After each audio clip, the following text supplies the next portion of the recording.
Трансчегаралык туристик зонаны Жетису облусу жана Кытайдын Шинжаң уйгур автоном району түзөт. Аймактарды түзүү боюнча келишим Харгос чегара кызматташтыгы эл аралык борборунун ишмердүүлүгүн координациялоо механизминин биринчи отурумунда кабыл алды. Башка пландар тууралуу да сөз болду. Ошентип Харгос чыгыш дарбазасы эркин экономика аймагында кытайлык жана германиялык инвесторлордун катышуусунда индустриалдык паркты жана аэропортту куруу мерчемделүүдө. Ошол эле учурда бул жерде азыртан эле өз ара соода жүргүзүү үчүн маанилүү объект айыл чарба өнүмдөрүнүн карантиндик лабораториясы курулуп жатат. Бул эки өлкөнүн ортосундагы бирдиктүү стандарттын ишке ашырылышына шарт түзөт. Ал эми анын уруксат сертификаты эки өлкө үчүн жарактуу болот. Объектти келерки жылы ишке киргизүү пландалууда.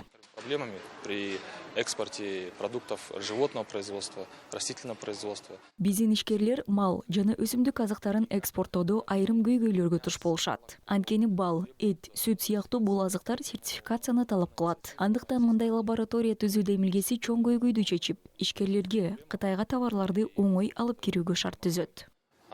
Беспрепятственно завозить товары в Китайскую Народную Республику. Казакстандык тараптын борборго салган инвестициясы өсүп, 1 триллион теңгеден ашык каражатты түздү. Ишке ашырылган долбоорлордун саны көбөйүп, 40тан ашты. 2 жылдын ичинде дагы 240 миллиард теңгелик 34 долбоорду ишке ашыруу пландалууда.